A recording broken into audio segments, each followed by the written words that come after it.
It's finally here, the Analogue Pocket. After numerous delays, the system that many of us have been waiting for is finally shipping. That is, if you were lucky enough to pre-order one the first time round. The Analogue Pocket, for those that may not be aware, is a portable multi-game clone system that uses FPGA hardware emulation that out of the box supports Game Boy, Game Boy Color, and Game Boy Advance games.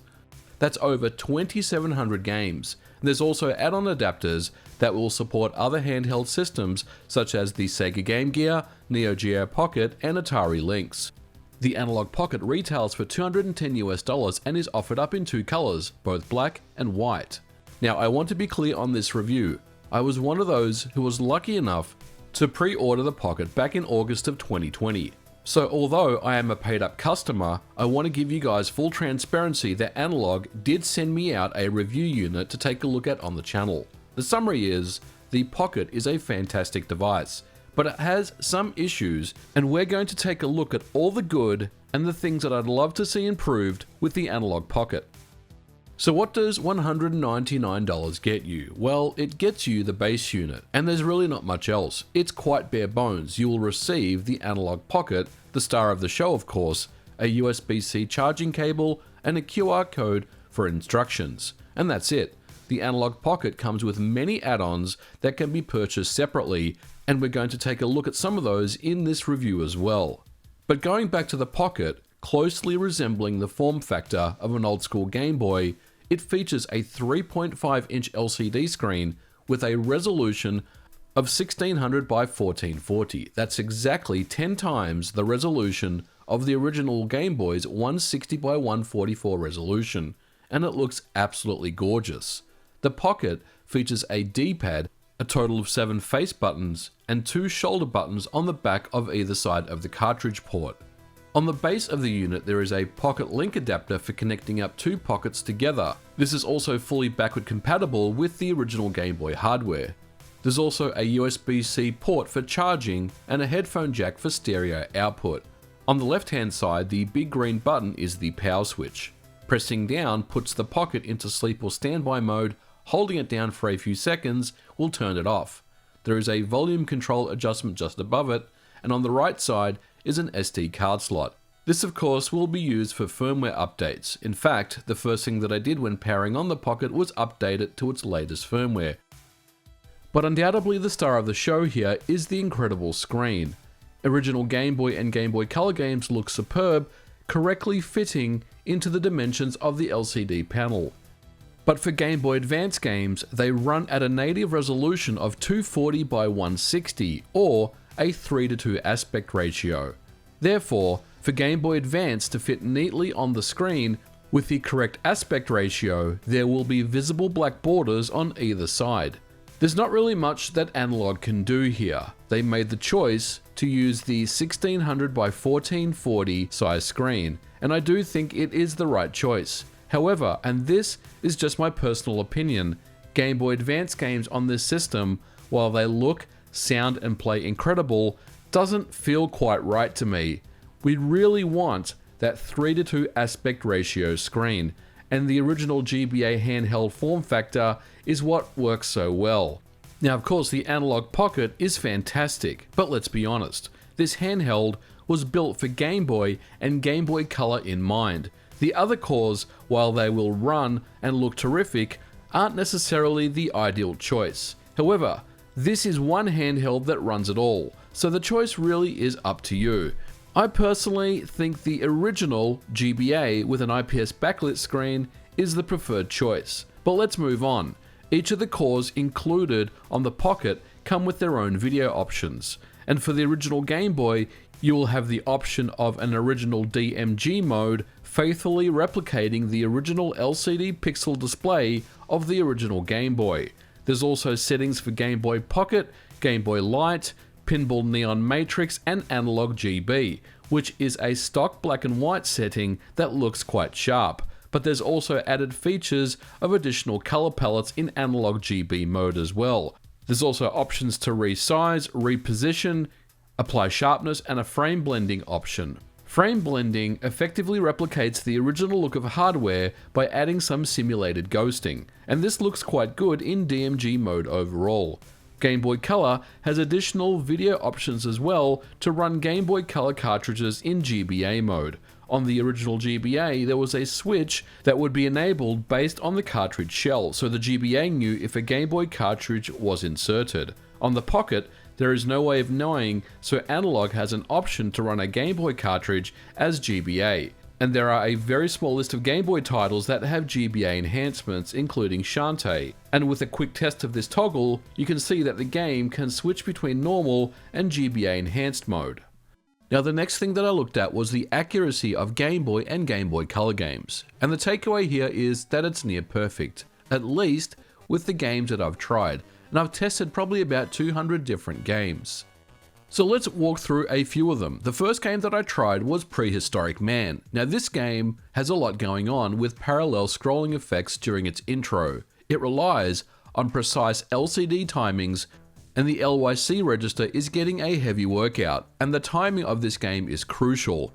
Prehistoric Man is known to trip up many a Game Boy emulator due to this, but I'm happy to report that the game runs flawlessly with zero problems at all. Next was Link's Awakening, and this is a bit of an interesting one. On the original DMG version, there is some slight screen tearing when you transition between screens, for example as shown here. Now this was replicated perfectly on the Pocket, as it should. Now as a side note, if you're running Link's Awakening DX for the Game Boy Color, this effect does not exist. And basically overall, every commercial game that I tried worked flawlessly. I spent many hours trying to break the Pocket and trip it up, trying to find some glitch or some bug or some graphical issue, and in the end I simply couldn't. It's clear that the Game Boy and Color FPGA core developed here is of a very high quality. I tried some games that use the so-called high color mode, effectively palette swapping many times between V-blank to display more colors on screen than the hardware can actually do, and these all worked fine. For example, the full motion video intro sequence in Cannon Fodder ran perfectly. I also tried some Game Boy scene demos, including the Cute demo which pushes the hardware in multiple different ways, and both were flawless with correct timings as well.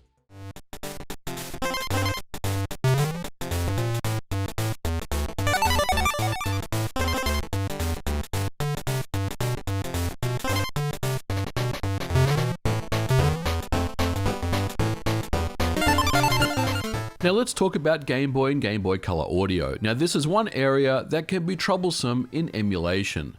The Game Boy hardware comes with 4 channels, 2 tone channels, 1 wave and 1 noise channel. Although simplistic, in the right hands, it's capable of some amazing quality sound effects and music. And once again, I'm happy to report that sound on the Pocket is excellent, but it's not perfect. First, let's talk about the good. Most games you'll play will be dead on accurate when it comes to audio. For example, compare these two Mario Golf audio tracks.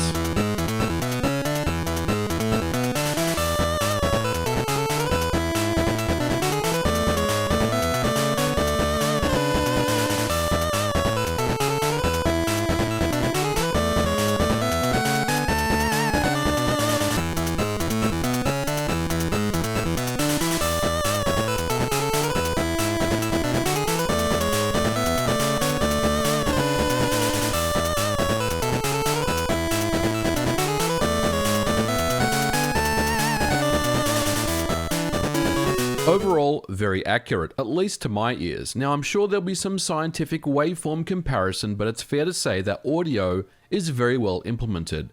But I did notice, on Shantae for the Game Boy Color, there appears to be some added sustain on its noise channel. Take a listen to the snare drum effect in the title screen.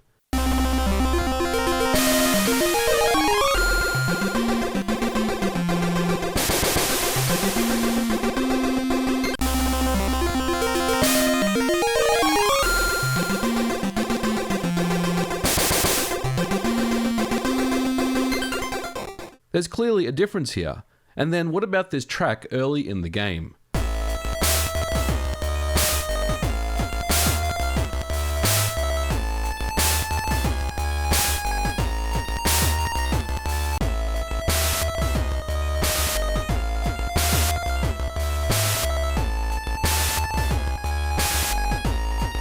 The length of the snare drum on the noise channel seems like it may need some adjustment. Now this is a minor nitpick and probably will get fixed in an updated patch, but as someone that's quite familiar with the game, this is something that I noticed straight away.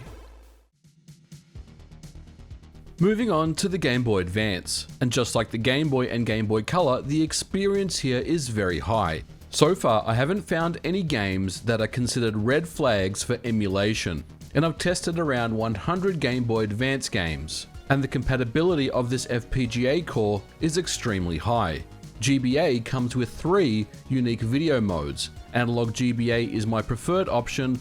Original GBA and Original SP101 emulate the original handheld screens, and they do a great job here. Other than my own personal nitpick about screen borders around GBA games, this is truly the best Game Boy Advance handheld experience you're probably ever going to get, outside of original GBA hardware of course. There is also an additional audio feature for GBA to switch between original audio and high quality. This is a welcome feature as GBA audio does have its issues. High quality adds a little extra punch to the audio, and it does help in some scenarios.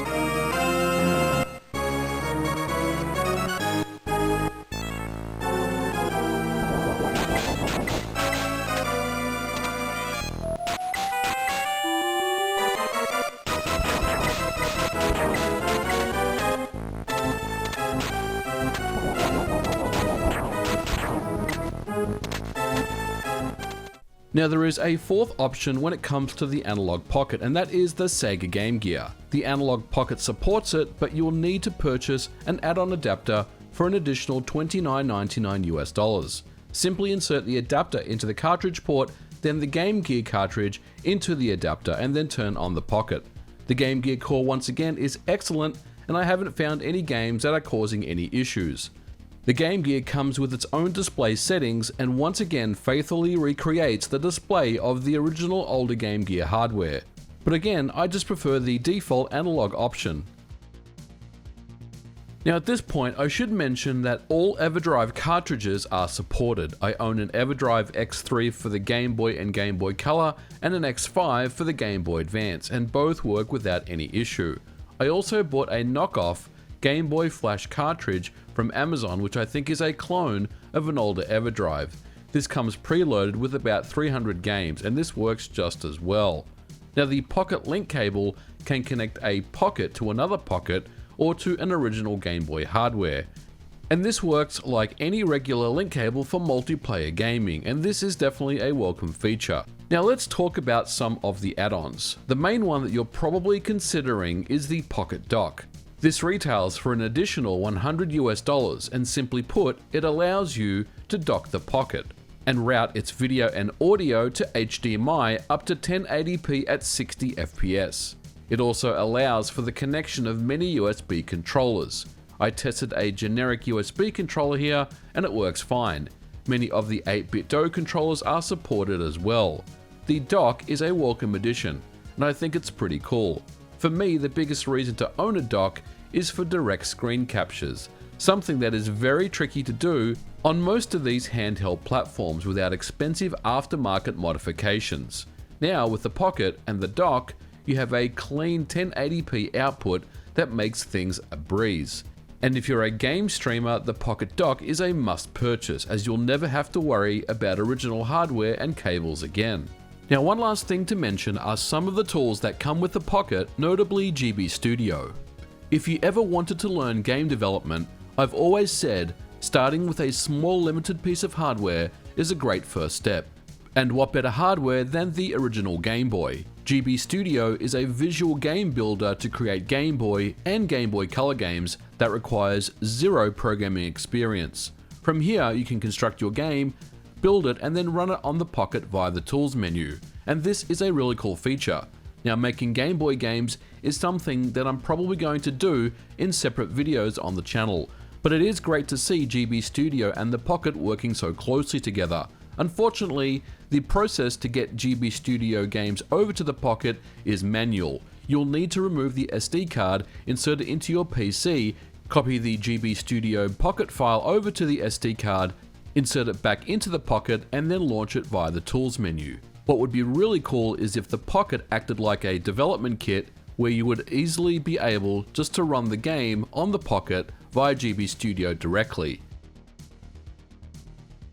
But in conclusion, I absolutely love the Analogue Pocket. It's a fine product, it's great value for money, and what it does and what it offers out of the box for $210 is exceptional value for money. Now, I did mention I had some nitpicks around the Game Boy Advance screen with the borders around the display, but at the end of the day, the Pocket represents the best FPGA system on the market that you can get to play these old handheld games, and that's really awesome. Now, the future is very bright for the Pocket because next year we'll be getting updates to the Analogue OS, as well as the additional cores for Atari Lynx and Neo Geo Pocket. And if you've pre-ordered a unit, you'll be very happy with your purchase. And if you're on the fence, or maybe you're thinking about jumping on a pre-order that's gonna open up later in December, then I would recommend you don't hesitate and get on board, because the Pocket really is just an excellent product, and I think you'll absolutely be in love with it once you get your hands on one. Now, before I go, I want to give a huge thank you to John Linneman, friend of the channel, who really helped out with some of the results and some of the testing